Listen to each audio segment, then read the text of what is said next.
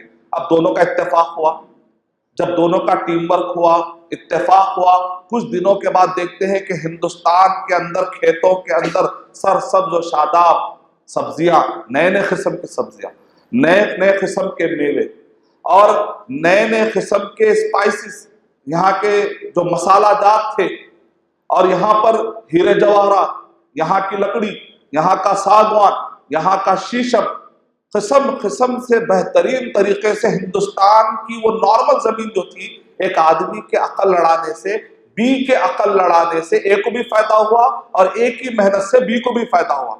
اب سی دیکھتا ہے انگلینڈ سے بیٹھ کر انگریز، برٹش، یہ دونوں کافی فائدہ اٹھا رہے ہیں، یہ ہندو ہے اور یہ مسلم ہے، اے ہندو ہے اور یہ بی مسلم ہے، اور یہ دونوں آپس میں ٹیم ورک کر کے کافی فائدہ اٹھا رہے ہیں۔ ہم کو اسپائسز کی ضرورت ہے، ہم کو مسالوں کی ضرورت ہے، ہم کو وہ کوہ نور کی ضرورت ہے، ہم کو وہ جواہرات کی ضرورت ہے، ہم کو وہ سونے کی ضرورت ہے، ہم کو وہ ہیروں کی ضرورت ہے، ہم کو لکڑی کی ضرورت ہے، ہندوستان کے زمین کے اندر جتنے بھی زرخیز چیزیں ان سب کی ضرورت ہے۔ تو آہستہ سے وہ بزنس کے بہانے سی آتا ہے اور آ کر دونوں کو لڑانے کی کوشش کرتا ہے اور ہوشیاری کے ساتھ طاقت لا کر ان سارے نعمتوں پر قبضہ جما لیتا ہے۔ تو ایسے وقت پر بی کیا کرتا ہے؟ اے کی بھی حفاظت کرتا ہے اور سی کو مار کے بھگانے کی کوشش کرتا ہے۔ اے کی حفاظت کر رہا ہے، پورا خون کس کا بہ رہا ہے؟ بی کا بہ رہا ہے، قربانیاں کون دے رہا ہے؟ وہ بی دے رہا ہے، اور سی کو مار کے بھگاتا ہے، سی والے شخص کو مار کے بھگاتا ہے، سی کیٹیگری پیپل کو مار کے بھگا دیتا ہے۔ جب یہ سی کیٹیگری کے لوگ بھاگ جاتے ہیں، اے والوں کو خیال آتا ہے کہ اب یہ بی والوں کو بھگا دے۔ جب تک ضرورت پڑی برابر بی کیٹیگری کو تم نے استعمال کیا، ڈیولپ کیا، زمین لہلہانے لگی، زمین کے اندر نعمتیں آنے لگی، یہاں تک کہ سی جب آیا تو اس دشمن کو مار کے بھگانے کے لیے بھی انہوں نے قربانیاں دی۔ جب جب پڑا گلستہ کو خو ہم نے دیا، جب جب پڑا گلستہ کو خو ہم نے دیا، جب بہار آئی تو کہتے ہو کہ تمہاری نسبت کیا ہے، تم کون ہو۔ یہ ہے، اس چھوٹی سی مثال سے آپ سمجھ سکتے ہیں کہ جواہر لال نہرو اپنی کتاب the discovery of India page number 226 کے بعد پڑھیا۔ میں نے سارے P D F download کی، 2 دن سے لگاتار دیکھ رہا تھا۔ جو بھی بات میں کہہ رہا ہوں کتاب کا حوالہ ہونا چاہیے، کتاب کا حوالہ ہونا چاہیے۔ دا ڈسکوری آف انڈیا پڑھی، پیج نمبر 226 کے بعد پڑھتے ہیں۔ 3 کتابیں ضرور پڑھنا۔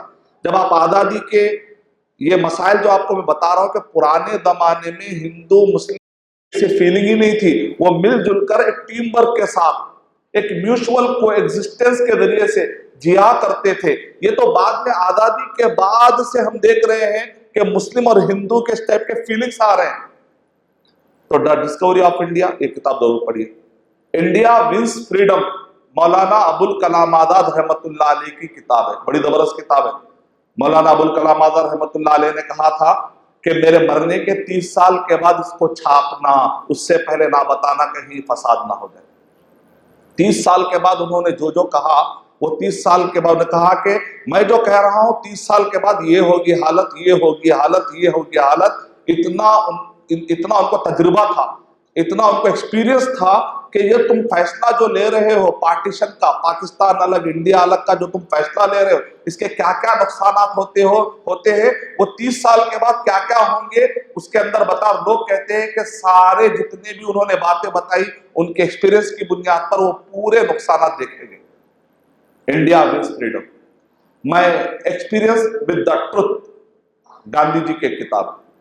اگر آپ یہ کریں گے مختصر ہندوستان کی تاریخ، غلام رسول محر، اگر آپ یہ کتابیں پڑھتے ہیں، دا انڈیا گیٹ .com یہ ویب سائٹ پڑھتے ہیں، اور جو ویب سائٹس میں نے آپ کو بتائے اور جو ٹاکس میں نے آپ کے سامنے بتائے، اگر آپ ان سب کو پڑھتے ہیں تو آتھینٹک آپ کے سامنے ایک نقشہ آئے گا کہ پرانے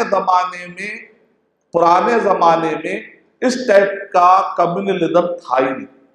اب ہندوستان میں جب انگریز آتے ہیں تو اورنگزیب کو پتا چلتا ہے کہ یہ انگریز آہستہ آہستہ ہندوستان میں قدم جما رہے ہیں اور بہت جلد ہندوستان پر قبضہ کریں گے۔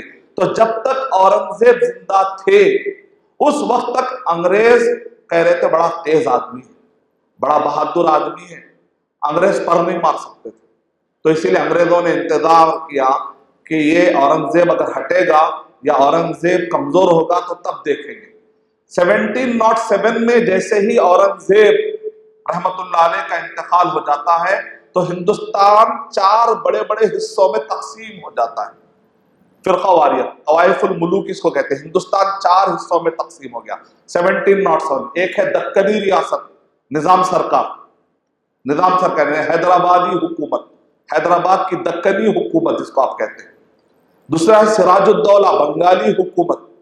تیسرا ہے دہلی حکومت، دہلی سلطنت دہلی یعنی مغل سلطنت کا ایک حصہ، دہلی سے لے کر ازبکستان تک، افغانستان، پاکستان، ازبکستان تک۔ اور ادھر میسور کی حکومت ٹیپو سلطان اور ان کے والد حیدر علی صاحب۔ یہ ہندوستان 4 حصوں میں تقسیم ہو گیا۔ انگریز کے لیے بڑا بہترین موقع مل گیا، انہوں نے کہا کہ ہندوستان اکائی میں تھا، اب 4 حصوں میں تقسیم ہو گیا، تو اب تو ڈیوائڈ اینڈ رول، ان کو آپس میں لڑا کر خوب فائدہ اٹھایا جا سکتا ہے۔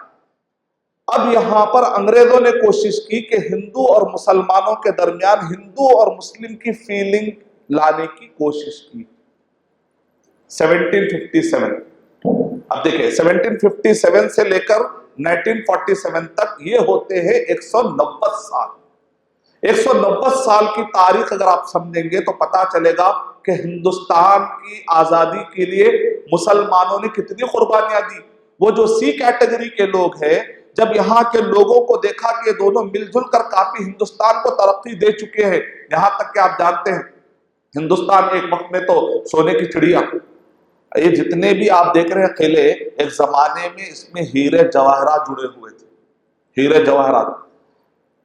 جواہر لال نہرو دا ڈسکوری آف انڈیا میں یہ لکھتے ہیں کہ جب بابر ہندوستان کو آیا تو اس نے دیکھا، اس نے اپنے ترکستان کے لوگوں کو اس نے لکھ کر کہا یہاں کے لوگوں کو برف کیا ہے نہیں معلوم، یعنی ثقافت نہیں ہے، کوئی کلچر نہیں ہے، کوئی تہذیب نہیں ہے، جی رہے بس جی رہے، کوئی ڈیولپمنٹ نہیں تھا، کوئی کسی بھی قسم کا کلچر نہیں تھا یہاں پر۔ یہاں کے لوگ ایک کپڑا، وہ بھی ٹاٹ قسم کا جو کپڑا تھا، ٹاٹ قسم کا، وہ ٹاٹ قسم کا کپڑا پہن لیتے ہیں، ہاتھ میں کڑا ہوتا ہے ان کے پاس یہ پھل نہیں ہے، ان کے پاس یہ ترکاریاں نہیں ہیں، یہ کون سے شہر میں آ گئے ہم جبکہ زمین اتنی زرخیز ہے۔ دا ڈسکوری آف انڈیا میں جواہر لال نہرو اعتراف کرتے ہیں ہندوستان کے لوگ اتنے پچھڑے ہوئے تھے، وہ کپڑا پہننے نہیں آتا تھا، ان کو کھانا کس کو کہتے ہیں، پھل کس کو کہتے ہیں، تعارف نہیں تھا، ترکاریوں کا تعارف نہیں تھا، جینے کا تعارف نہیں تھا۔ تو بابر نے فیصلہ کیا کہ ترکستان سے میوے اور وہاں کے ترکاریوں اور بڑے پیمانے پر یہاں پر زراعت، ایگریکلچر ڈپارٹمنٹ کو آگے بڑھایا گیا۔ اکبر کا زمانہ ہوتے ہوتے پورا مغل سلطنت کا زمانہ، اگر آپ اوپر سے آئیں گے 711 میں محمد بن قاسم رحمۃ اللہ علیہ، محمد بن قاسم رحمۃ اللہ علیہ ہندوستان میں آتے ہیں، پھر اس کے تقریباً 200 سال کے بعد غزنوی کا زمانہ، پھر اس کے 200 سال کے بعد غوری کا زمانہ، پھر اس کے تقریباً 300 سال کے بعد بابر کا زمانہ، 1520 کا زمانہ میں آپ کو بتا رہا ہوں۔ تو 1520 سے لے کر تقریباً 350 سال مغل نے حکومت کی 350 سال۔ یہ 350 سال کو اگر آپ سمجھیں گے تو جواہر لال نہرو کہہ رہے ہیں کہ اس ہندوستان کو مسلمانوں نے کیا دیا، یہاں کے لوگ اجٹ تھے، یہاں کے لوگ گوار تھے۔ بابر کہہ رہا ہے کہ یہاں کی عورتیں عجیب ہیں، ایک لنگی پہنتی ہیں اور اسی کا لمبا کپڑا اپنے سینے پہ ڈال لیتی ہے اور پیٹ کھلا رہتا ہے۔ اور جواہر لال نہرو نے اپنی کتاب میں ذکر کیا اور مورخین نے اپنی کتابوں میں ان سب باتوں کا ذکر کیا کہ بابر حیران ہوا اور فیصلہ کیا کہ میں یہاں رہوں گا اور اس قوم کو ڈیولپ کروں گا، اس قوم کو میں آگے لے جاؤں گا۔ ہندوستان سے مسلمانوں کی وفاداریاں ایک ہو تو بتلاؤں، میں انشاءاللہ 10 بتاؤں گا، ابھی آپ کو 10 بتاؤں گا انشاءاللہ۔ میں بھی پہلی خصوصیت یا پہلی وفاداری یا پہلا جو کنٹریبیوشن ہے ہمارا وہ ہے کہ ہندوستان کو کس طریقے سے ڈیولپ کیا گیا اور کس طریقے سے ہندوستان کو آزادی دلائی گئی، میں بھی پہلے نقطے پر گفتگو کر رہا ہوں۔ اس کے بعد بابر کا زمانہ جاتا ہے، یہاں پر خوشحالی آتی ہے۔ جواہر لال نہرو اپنی کتاب میں لکھ رہے ہیں کہ ہندوستان میں اونچ نیچ طبقاتی نظام، کاسٹ سسٹم، یہ اونچا ہے، یہ اونچا ہے، یہ نیچا ہے۔ کہا کہ مسلمانوں میں اتنی اخوت تھی، مسلمان اتنے بردرہڈ کے ماننے والے تھے کہ یہ اپنے دربار میں اونچے طبقے والے کو بھی رکھتے تھے، نیچے طبقے والے کو بھی رکھتے تھے، پانی پیا کرتے تھے ان کے ہاتھوں سے، جبکہ اس زمانے میں اونچے طبقے کا آدمی نیچے طبقے کے آدمی کے ہاتھ کے لگے گلاس سے پانی بھی نہیں پیتا تھا۔ لیکن یہ مغل نے کیا کیا، میرے دربار میں سب رہیں گے، پنکھا ہلائیں، پانی دیں گے، جو بھی پانی دیں گے، وہ دیکھتے نہیں تھے کہ یہ نیچی ذات والا ہے یا اونچی ذات والا ہے۔ نتیجے میں 350 سال کے اندر پوری قوم کے ذہن کو ایسا مولڈ کیا، جو کاسٹزم کی وجہ سے ہندوستان کے اندر دوریاں آ چکی تھی، وہ دوریاں ختم ہوئی۔ اتنا بڑا کنٹریبیوشن ہے مسلمانوں کا۔ کسی بھی قوم کی ترقی کے لیے انسانوں کا ملنا ضروری ہے، کیونکہ کوئی بھی ریسرچ ہونے کے لیے، کوئی بھی ڈیولپمنٹ ہونے کے لیے ایک دماغ ہونا بہت ضروری ہے۔ مثال طور پہ ایک نقطہ آپ کے دماغ میں آ سکتا ہے، 5-6 لوگ ملتے ہیں، ٹیم ورک ہوتا ہے تو ایک ریسرچ سامنے آتا ہے۔ اکیلا آدمی ریسرچ کر کے نکل جائے بہت کم ہوتا ہے، کئی لوگوں کی محنت کے بعد کوئی ایک فون وجود میں آتا ہے، ایک موبائل وجود میں آتا ہے، کمپیوٹر وجود میں آتا ہے۔ 200 سال 300 سال کئی لوگ جب آپس میں ملیں گے نہیں، بھائی تم اچھوت ہو میرے بازو مت بیٹھا، بازو نہیں بیٹھیں گے تو کیا آپ دور سے واٹس ایپ سے چیٹنگ کریں گے؟ مغل سلطنت میں آپس میں بیٹھنا پڑے گا، ملنا پڑے گا۔ اسلام میں ایسا کوئی بھید بھاؤ نہیں ہے۔ تو مغل سلطنت نے آ کر یہ جو مین ڈیولپمنٹ کے لیے، ریسرچ کے لیے جو مین چیزیں ہوتی ہیں، اوہام، خرافات اور یہ سب چیزیں جو آپس میں نہیں ملنے کی جو باتیں ہیں، ان سب کو انہوں نے ختم کیا۔ اسلام، حالانکہ کہا جاتا ہے کہ مغل سلطنت کے کئی بادشاہ ایسے تھے، کئی ایسے بادشاہ تھے جو اسلام کو شاید 10% یا 5% ہی فالو کر سکے۔ 5% بھی فالو کیے تو اس میں اتنا بڑا پاور، اس میں اتنا بڑا پاور ہے کہ اتنے بڑے ملک کے لیے فائدہ ہو رہا، اتنے بڑے ملک کے لیے فائدہ ہو رہا۔ چلیے بات آگے بڑھتی ہے۔ اب اس کے بعد یہ اورنگزیب 1757 1857 1947 کل ملا کر کتنا ہوا؟ 190 سال۔ سب سے پہلے انگریز کیا کرتے ہیں؟ بنگال کی حکومت پہ نظر رکھتے ہیں، کیونکہ وہیں سے آئے تھے وہ۔ سراج الدولہ اور انگریزوں کے درمیان جنگ ہوتی ہے پالاشی کے مقام پر، پالاشی کے مقام پر، کیونکہ پالاشی دراصل ایک قسم کا پھول ہوتا ہے، وہاں پر بہت اگتا تھا، تو پالاشی کا مقام، تو پالاشی کے مقام پر جنگ ہوتی ہے۔ مسلمان اس زمانے میں انگریز کو ہرا دیے ہوتے، لیکن وہاں پر میر جعفر نامی ایک جاسوس تھا، اس نے دھوکہ دیا مسلمانوں، اس نے انگریزوں کی مدد کی۔ تو انگریز ہندوستان میں دو طریقے سے، ایک تو ڈیوائڈ اینڈ رول، ہندو مسلم فیلنگ پیدا کرنے کی انہوں نے کوشش کی، اور دوسری طرف انہوں نے جاسوسوں کو خریدنے کی کوشش کی۔ بنگال کی جنگ میں انہوں نے میر جعفر کو خرید لیا۔ ٹیپو سلطان کو جب انہوں نے ختم کیا 1799 میں، 1757 میں سراج الدولہ کو ختم کیا، میر جعفر کی مدد لی۔ اس کے بعد 1799 میں ٹیپو سلطان کو انہوں نے ختم کیا، وہاں پر میر صادق کی مدد لی۔ اسی لیے شاعر کیا کہتا ہے؟ شاعر کہتا ہے جعفر از بنگال از دکن، ننگے آدم ننگے دی ننگے وطن۔ وہ جعفر جس نے کہ دھوکہ دیا، نتیجے میں سراج الدولہ بنگالی حکومت مسلمانوں کے ہاتھ میں چلے گئی، انگریزوں کے ہاتھ میں چلے گئی، ایک جاسوسی اور ایک آدمی کے بے وفائی کی وجہ سے، اور ادھر میر صادق کی وجہ سے۔ اور پھر تیسرا واقعہ پیش آیا 1957، اور اس سے پہلے تحریک شہیدر 1799 کے بعد 1838 میں بالا کوٹ میں علماء نے، اس سے پہلے بادشاہ لڑ رہے تھے، ٹیپو سلطان بادشاہ ہے، سراج الدولہ بادشاہ ہے، لیکن 1830 میں آپ دیکھیں گے علماء لڑ رہے تھے انگریزوں کے خلاف، علماء آگے۔ 1938 میں اگر آپ پڑھتے ہیں 36 37 38 تحریک شہیدین بالا کوٹ میں، شاہ سید احمد شہید انشاءاللہ، شاہ سید اسماعیل شہید انشاءاللہ، ان دونوں کی محنتیں اور ہزاروں علماء کرام نے مل کر انگریزوں کا مقابلہ کیا، اور بیک وقت اس وقت پر انگریزوں نے سکھوں اور مسلمانوں کو بھی لڑایا، تو انہوں نے سکھوں سے بھی مقابلہ کیا، انگریزوں سے بھی مقابلہ کیا، لیکن اس وقت پر یار محمد نامی ایک شخص نے جاسوسی کی، اور اس نے تحریک شہیدین کے لوگوں کو تباہ کر دیا۔ چوتھا واقعہ اس کے بعد 1857، 1836 کے بعد 1857 میوٹینی آپ جانتے ہیں، جس کو آپ کہتے ہیں غدر کی جنگ کہتے ہیں، اصل میں وہ جنگ ہے آزادی کی جنگ۔ آزادی کی جنگ اگر آفیشیلی ڈکلیئر کی گئی ہندوستان کے اندر تو 1857 یعنی 1947 سے 90 سال پہلے، یا یوں سمجھیے کہ ہندو مسلم سکھ عیسائی یہ پورے لوگ مل کر انہوں نے فیصلہ کیا ہم الگ الگ لڑیں گے، سراج الدولہ ادھر سے، ٹیپو سلطان ادھر سے، اور ادھر سے دہلی کی سلطنت والے، تو ہم جیت نہیں پائیں گے، ایسا کریں گے کہ ہم پورے لوگ مل کر لڑیں گے۔ تو اس وقت پر پورے لوگوں نے مل کر لڑنے کی کوشش کی 1857 میں، لیکن وہ جنگ اس کو کہتے ہیں میوٹینی، انگریز اس میں جیت گئے۔ حالانکہ انگریز ہارنے والے تھے، لیکن مرزا غلام احمد قادیانی کے والد، پنجاب کے رہنے والے وہ قادیانی حضرات کے جو والد ہیں، ان کے جو اکابر ہیں، انہوں نے وہاں پر عین ٹائم پر جاسوسی کر دی، نتیجے میں مسلمان وہ جنگیں ہار گئے۔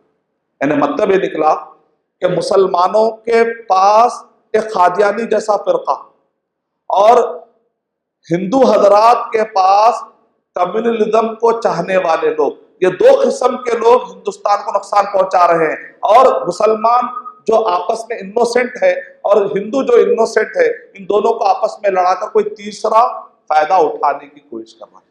یہ ہے ہماری مختصر تاریخ 190 سال میں۔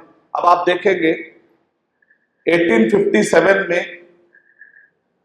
انگریز ہرا دی، پورے کے پورے جو سارے ریلیجن کے لوگ مل کر جو محنت کر کے غدر کی جنگ انہوں نے کی تھی، میوٹینی جب وہ ہار گئے تو ایسے وقت پر سب ٹھنڈے پڑ گئے، سکھ حضرات ٹھنڈے پڑ گئے، ہندو حضرات ٹھنڈے پڑ گئے، یہاں تک کہ اس کے بعد علماء کرام جیسے شیخ قاسم نانوتوی ہے، وہ دیوبند میں تعلیم کے لیے لگ گئے، سر سید احمد خان صاحب علی گڑھ یونیورسٹی میں، کہا کہ بھائی لڑ کر کیا فائدہ ہے، چلیے ایسا کرتے ہیں کہ ہم تعلیم میں لگ جائیں گے۔ سر سید احمد خان نے کہا ہم عصری تعلیم میں لگ جائیں گے۔ شیخ قاسم نانوتوی نے کہا کہ ہم ایسا کرتے ہیں دینی تعلیم میں لگ جائیں گے۔ ادھر نظام سرکار نے کہا کہ ہم ایسا کرتے ہیں معاہدہ کر لیں گے، لڑائی کا راستہ چھوڑ دیتے۔ لیکن ایک قوم تھی، ہندو حضرات اپنے زندگی میں مست، سکھ حضرات اپنے زندگی میں مست، کرسچن حضرات اپنے زندگی میں مست، مسلمانوں میں کا ایک بہت بڑا طبقہ تعلیم کے نام پر وہ ایسولیٹ ہو گیا۔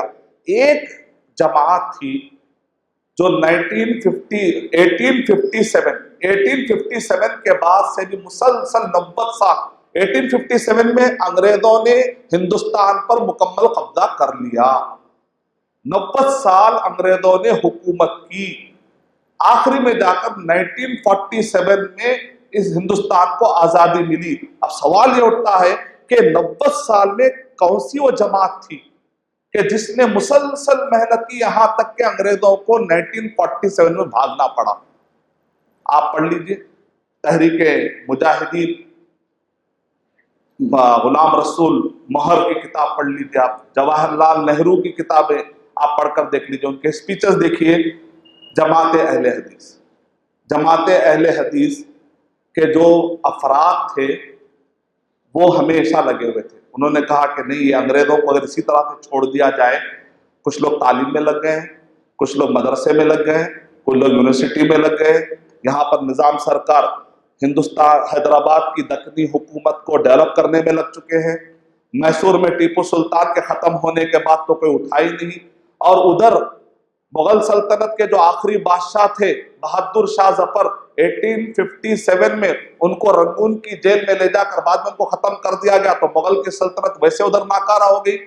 لیکن جماعت اہل حدیث کے اس زمانے کے جو اہل حدیث حضرات تھے، تحریک شہیدین سے شاہ عبد العزیز محدث دہلوی رحمۃ اللہ علیہ نے 1808 میں جو فتویٰ دیا تھا کہ انگریزوں کو یہاں ہندوستان سے بھگانا فرض ہے کیونکہ یہ لوگ معصوموں کے زندگیوں سے کھلواڑ کر رہے ہیں، تو اس فتوے کو فالو کرنے والی ایک مسلسل جماعت چلے آ رہی ہے، ان کا نام ہے تحریک شہیدین، اور بعد میں چل کر انہی میں سے نکلے۔ 1857 کے بعد بھی انگریزوں کے ساتھ لگاتار جو لوگ لگے ہوئے کون ہیں جانتے ہیں؟ صادق پور کے علماء کرام۔ اب تارا سنگھ نامی ایک شخص ہے جس نے تاریخ لکھی، اس نے اپنی کتاب کے اندر یہ لکھا کہ 1857 میں جب بغاوت ناکام ہوئی اور انگریز قابض ہو گئے تو اس وقت پر انگریزوں نے فیصلہ کیا کہ 5 لاکھ مسلمانوں کو مارنا، 5 لاکھ مسلمانوں کو قتل کرنا ہے، اور اس میں سے جو سرغنے ہیں ان کو پھانسی پہ لٹکا دینا ہے، اور انہوں نے ایسا کیا۔ تارا سنگھ نے اپنی کتاب میں لکھا وہ 5 لاکھ جو مسلمان تھے وہ پورے کے پورے اہل حدیث تھے، یعنی مطلب اکلا کے اہل حدیث حضرات ابھی بھی تیار نہیں تھے کہ انگریزوں کی حکومت قبول کر لیں، مسلسل طور پر، یہاں تک کہ ایک تقریر کا حوالہ دیتے ہوئے کتاب میں لکھا ہوا ہے کہ نہرو نے یہ الفاظ کہے اپنی تقریر میں، آزادی کے لیے جتنی لڑائیاں لڑی گئی 190 سال میں، اگر ان سب کو ترازو کے ایک پلڑے میں ڈال دیا جائے اور دوسرے پلڑے میں صادق پور کے علماء اہل حدیث کے قربانیوں کو اگر ڈال دیا جائے تو علماء صادق پور اہل حدیث کا پلڑا جھک جائے گا۔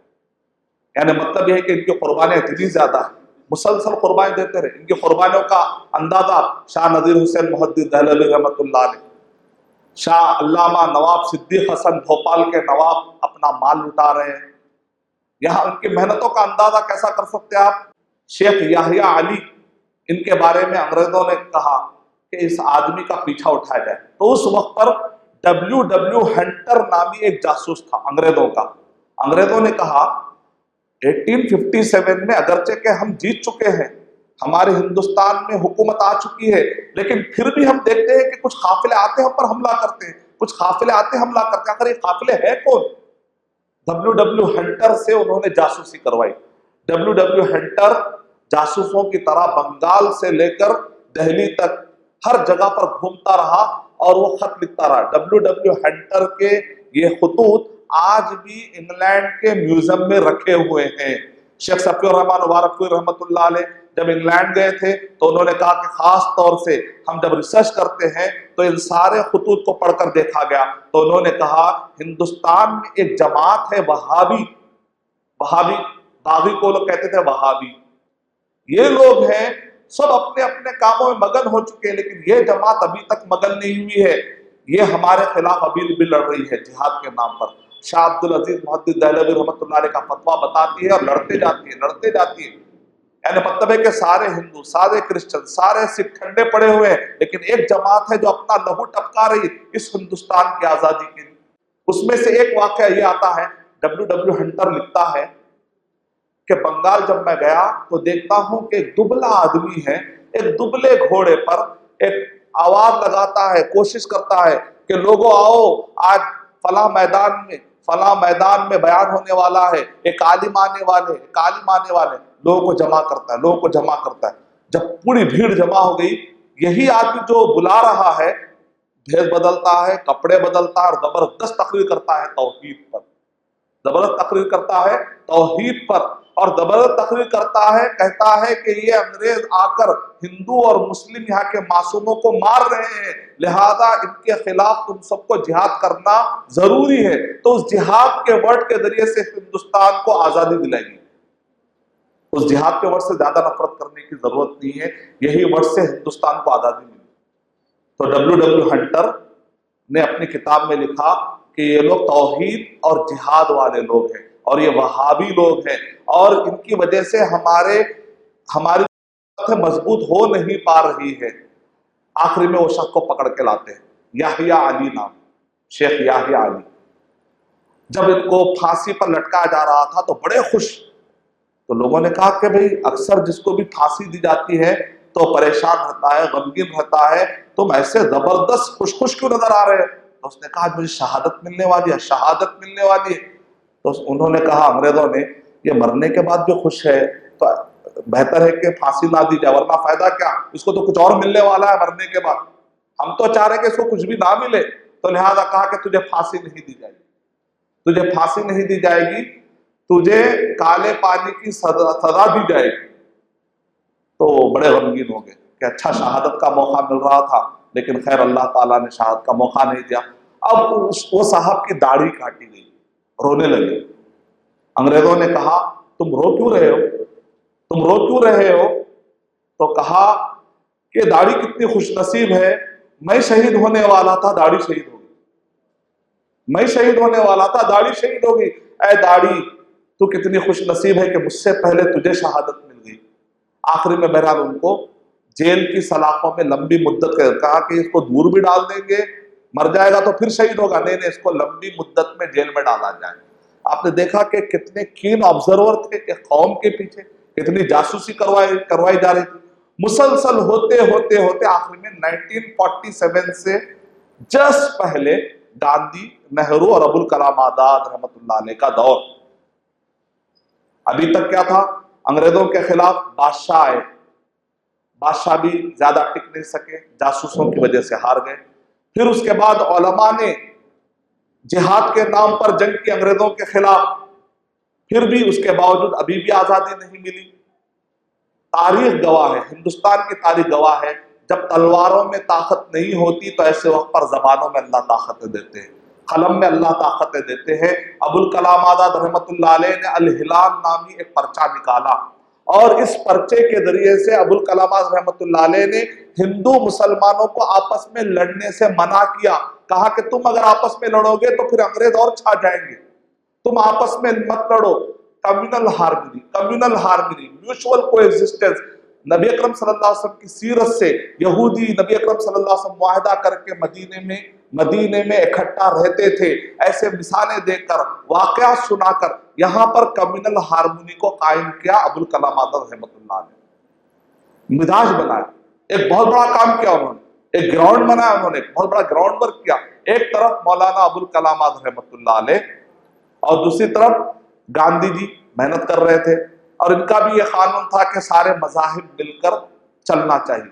لیکن ایک فرقہ برابر لگا ہوا تھا، چونکہ انگریزوں نے جو بیج ڈالے تھے اس بیج کے ایک فرقہ وجود میں آ چکا تھا جس کو آپ کہتے ہیں فرقہ پرستی پر چلنے والے. ہندو مہاسبھا یا RSS کے ماننے والے یا گوڈسے کو ماننے والے یا ساورکر کو ماننے والے، یہ سارے لوگ نہیں چاہتے تھے. تو انہوں نے کہا کہ نہیں، گاندھی بڑے پرو لگتے ہیں، مسلمانوں کے بڑے قریبی لگتے ہیں. اب اس فضا کو انہوں نے توڑنے کی کوشش کی. اب ایسے وقت پر جو نہرو جی تھے، اس وقت پر پارٹیشن کی بات ہو رہی تھی، ہندوستان الگ پاکستان الگ، ہندوستان الگ پاکستان الگ. نہرو جی کو پریشر آ رہا تھا. ایک طرف وہ لوگ ہیں کہہ رہے ہیں کہ نہیں ہندوستان اور پاکستان سب مل جل کر رہنا چاہیے، دوسری طرف نہیں دونوں کو الگ ہونا چاہیے. آخری میں نہرو جی نے ایک فیصلہ لیا. مولانا ابوالکلام آزاد رحمۃ اللہ علیہ نے نہرو کو کہا میں وارننگ دیتا ہوں، پارٹیشن کی بات مت کرو.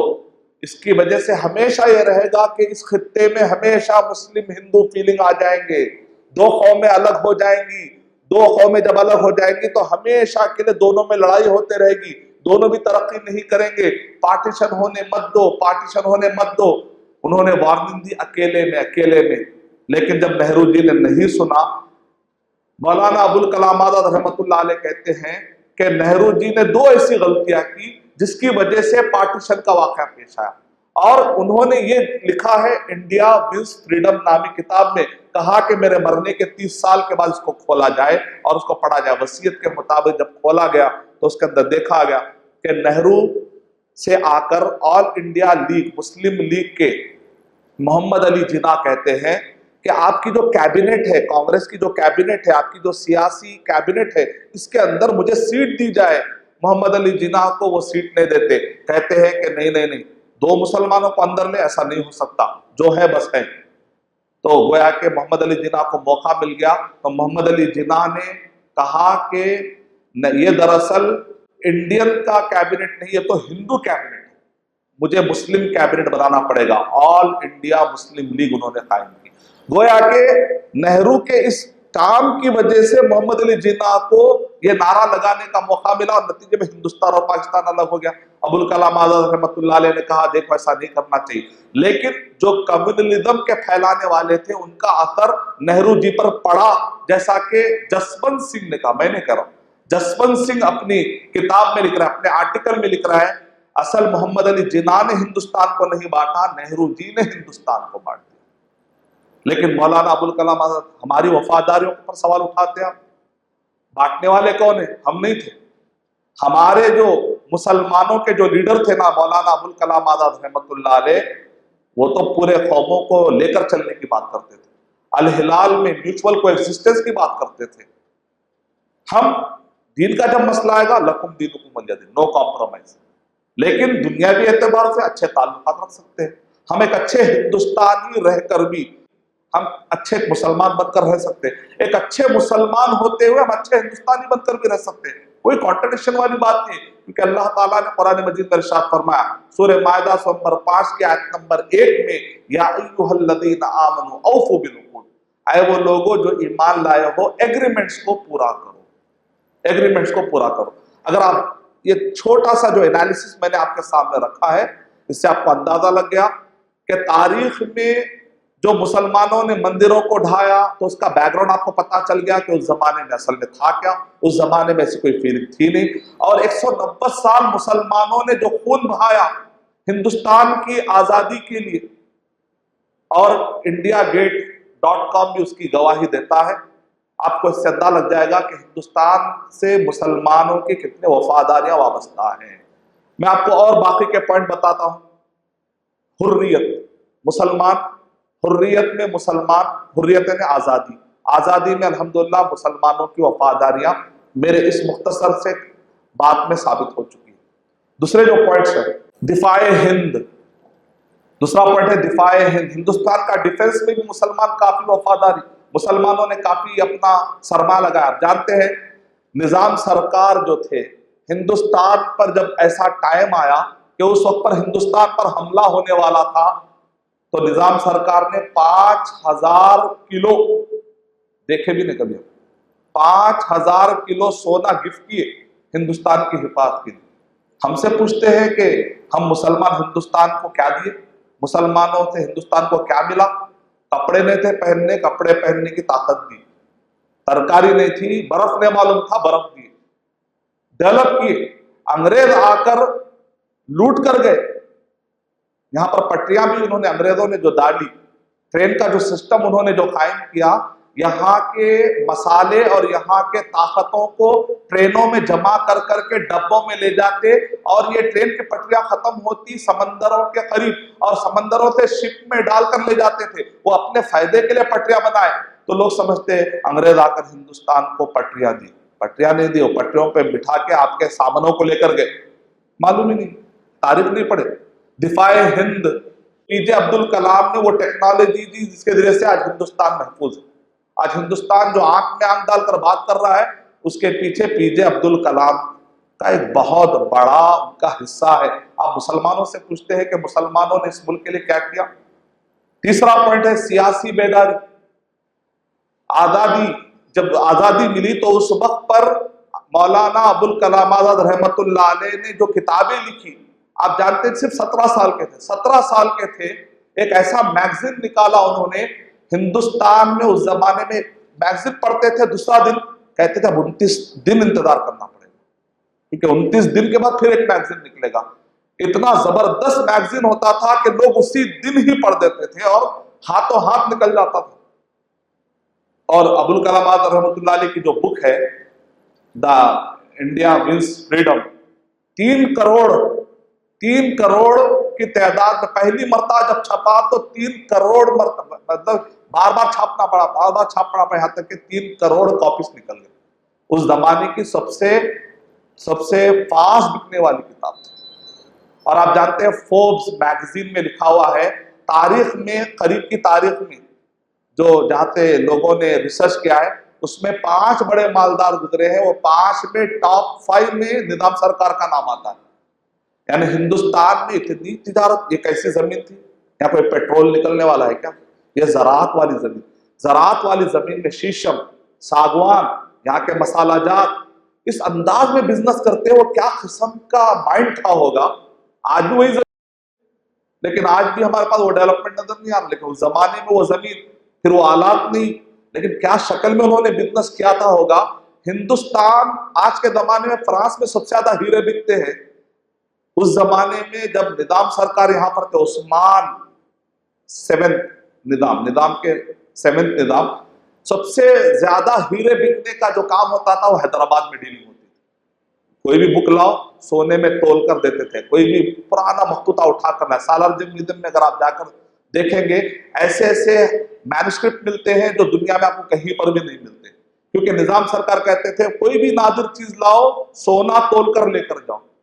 تو اس ہندوستان کو اتنے قیمتی سونے کی چڑیا بنانے والے کون تھے؟ وہ مسلمان تھے۔ آج لکڑی کی چڑیا بھی نظر نہیں آئی۔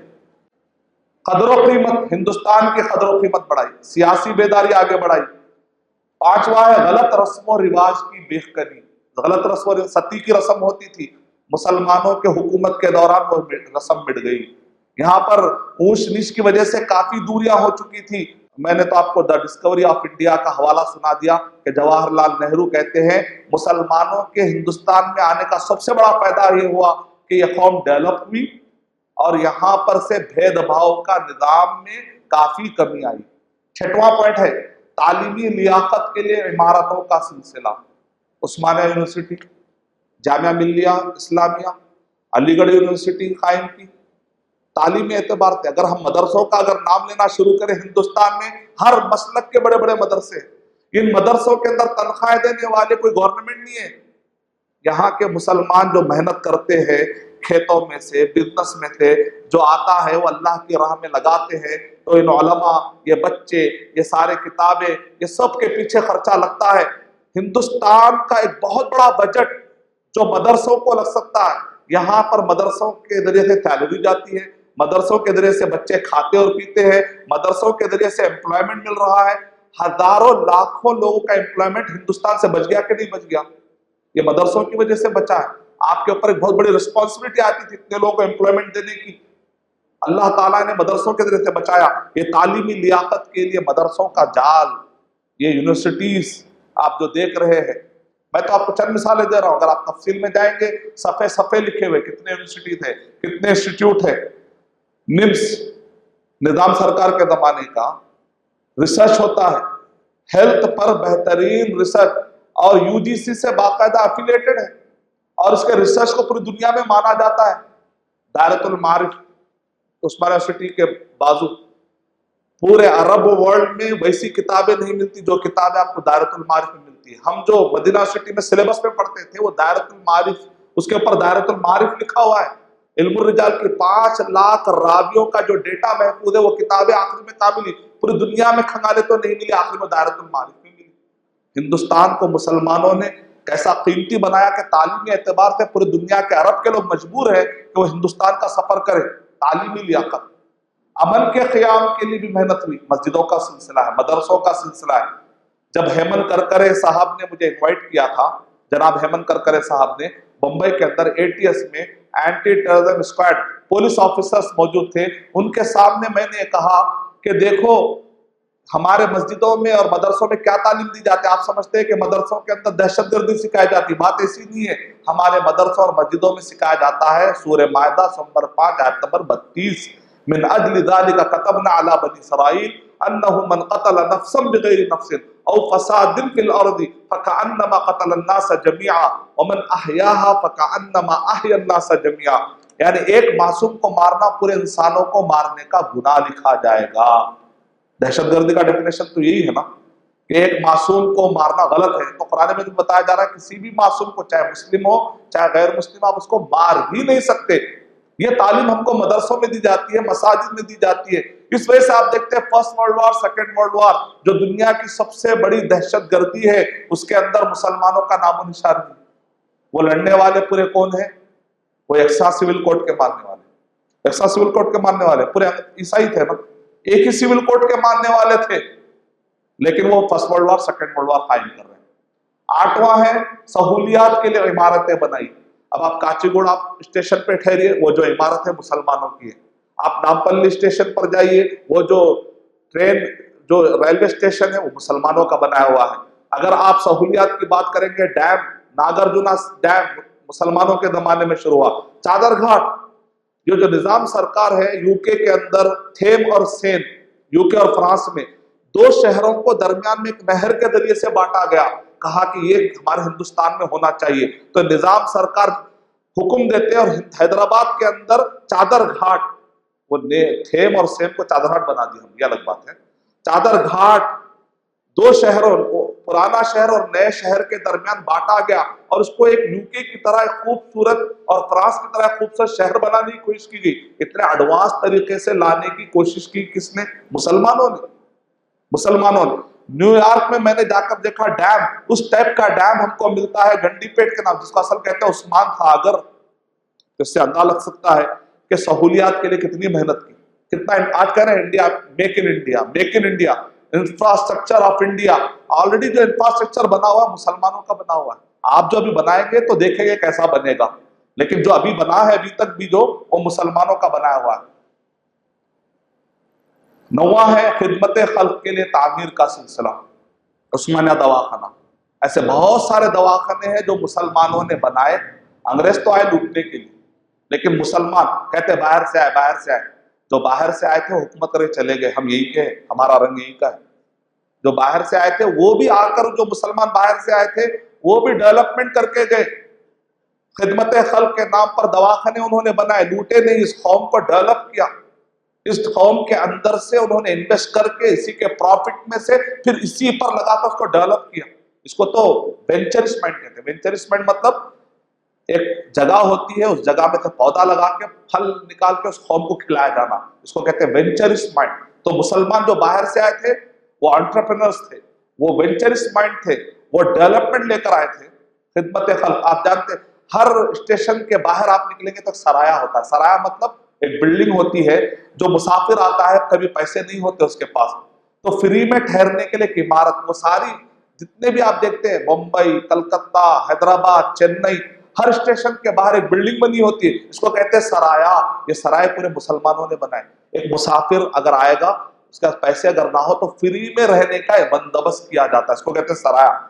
آثار قدیمہ تو آپ جانتے ہیں، قطب مینار، تاج محل، گولکنڈا، گول گنبد، چار مینار، یہ ساری چیزیں ہیں۔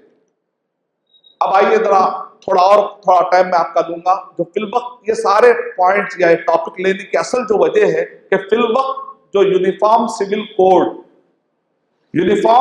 کوڈ کے نام پر فی الوقت مسلم پرسنل لا بورڈ کو ناکارہ بنایا جا رہا ہے۔ ایسے وقت ہمارا سٹینڈ کیا ہے؟ تو میں آپ کو 10 ایسے نقطے دوں گا انشاءاللہ کہ قانون کے دائرے میں رہ کر ہم کیسے مخالفت کریں۔ قانون کے دائرے میں رہ کر اگر حکومت آپ سے کچھ کہتی ہے تو جذبات میں آ کر بھڑکنے کی کوئی ضرورت نہیں ہے، قانون کے دائرے میں رہ کر بھی ہم اپنے حقوق منوا سکتے ہیں۔ تو کس طریقے سے وہ 10 پوائنٹ دینے کی میں کوشش کروں گا انشاءاللہ کہ کس طریقے سے ہم قانون کے دائرے میں رہ کر وہ 10 پوائنٹ ہم حکومت کے سامنے رکھ سکتے ہیں۔ یونیفارم سول کوڈ کا مطلب کیا ہے؟ یعنی مطلب یہ ہے کہ آپ کے جو نکاح کے مسئلے ہیں، طلاق کے مسئلے ہیں، وراثت کے مسئلے ہیں، ترکے کے مسئلے ہیں، ہبہ اور وصیت کے مسئلے، تحفے اور وصیت کے مسئلے ہیں، ان سارے مسئلوں میں اب شریعت نہیں چلے گی، وہ قانون چلے گا جو ہندوستان کی طرف سے طے کر دیا جائے گا۔ چاہے کرسچن ہو، چاہے ہندو ہو، چاہے مسلم ہو، سب کو ماننا پڑے گا۔ جو قرآن مجید میں آپ کے جو احکامات ہیں، سورہ نساء نمبر 4 کے آیت نمبر 11-12 میں جو ترکے کے مسئلے ہیں وہ صرف تلاوت کرنے کے لیے ہے۔ سورہ طلاق نمبر 65 کی آیت نمبر 1 سے لے کر 7 تک جو طلاق کا میتھڈ بتایا گیا نا، وہ صرف تلاوت کرنے کے لیے ہے۔ نکاح کا سسٹم جو قرآن مجید میں اور صحیح بخاری اور صحیح مسلم میں ہے، وہ صرف اب تلاوت کرنے کے لیے ہے۔ ہندوستان میں آپ کو قانونی طور پر اس سسٹم کو فالو کرنے کا کوئی حق نہیں ہے۔ یہ مطلب ہے یونیفارم سول کوڈ کا۔ یعنی مطلب یہ ہے کہ کل کے دن اگر ہماری کوئی بچی جاتی ہے اور کورٹ میرج کر لیتی ہے، وہاں پر اگر وٹنس ایک ہندو یا ایک کرسچن یا کوئی غیر مسلم بن جاتا ہے تو نکاح ہو جائے گا۔ مسلمان گواہ بننا کوئی ضروری نہیں ہے، ولی کا مسئلہ بھی ختم کر دیا جا سکتا ہے۔ جب طلاق ہوتی ہے تو عدت ہوتی ہے، عدت کے بعد شادی کر سکتی ہے، لیکن یونیفارم سول کوڈ کا مطلب یہ ہے کہ جس دن طلاق ہوگی دوسرے دن جا کر اگر شادی کر لے گی تو شادی ہو جائے گی، عدت کا کوئی مطلب نہیں ہے۔ ترکہ سورہ نساء نمبر 4 آیت نمبر 11 اور 12 کے حساب سے نہیں بٹے گا۔ مرد اور عورت دونوں کو ایکوالٹی کے نام پہ حکومت جو بانٹ دے گی وہی قانون چلے گا۔ اس کو کہتے ہیں یونیفارم سول کوڈ، UCC۔ آئیے آخر ہم کیسے بتائیں کہ یہ قانون ہم پہ لاگو نہیں ہو سکتا؟ سب سے پہلا پوائنٹ، 10 پوائنٹ میں سے پہلا پوائنٹ یہ ہے کہ قانون کی غلط تشریح ہو رہی ہے۔ آرٹیکل نمبر 44 میں، ہندوستان کے کانسٹیٹیوشن کے آرٹیکل نمبر 44 میں لکھا ہوا ہے یونیفارم سول کوڈ، ہم مانتے لکھا ہوا ہے۔ اس میں یہ لکھا ہوا ہے کہ فیوچر میں جس وقت پر یہ کانسٹیٹیوشن بن رہا تھا، نمبر 44 میں لکھا ہوا ہے کہ فیوچر میں ٹرائی کریں گے، کوشش کریں گے کہ یونیفارم سول کوڈ لایا جائے، لاگو کیا جائے نہیں، لائیں گے، پیش کریں گے، کوشش کریں گے۔ لاگو کرنے کا ورڈ نہیں ہے۔ دوسرا پوائنٹ غور کریے، یونیفارم سول کوڈ کا ورڈ ہے، کامن سول کوڈ کا ورڈ نہیں ہے، یونیفارم سول کوڈ کا ورڈ ہے۔ یہ 2 پوائنٹ کو سامنے رکھ کر اگر آپ دیکھیں گے تو اس آرٹیکل کی غلط تشریح کی جا رہی ہے اور کہا جا رہا ہے کہ ہندوستان میں یونیفارم سول کوڈ لایا جائے گا، مسلم پرسنل لا بورڈ کو ختم کر دیا جائے گا۔ پہلا سوال، نلسا یونیورسٹی کے وائس چانسلر، یہ نلسا یونیورسٹی کیا ہے؟ ہندوستان کے ٹاپ یونیورسٹی میں سے ایک ہے، یونیورسٹی آف لا، قانون کے لیے یہ اسپیشلائزیشن ہے اس یونیورسٹی کا، اس کے وائس چانسلر۔ تو آپ اندازہ لگائیے کہ قانون کو انہوں نے کتنا پڑھا ہوگا تب جا کے وائس چانسلر ان کو بنایا گیا۔ یہ وائس چانسلر ہے، وہ کہہ رہے ہیں کہ آرٹیکل نمبر 44 میں کامن سول کوڈ کا ورڈ نہیں آیا بلکہ یونیفارم سول کوڈ کا آیا ہے۔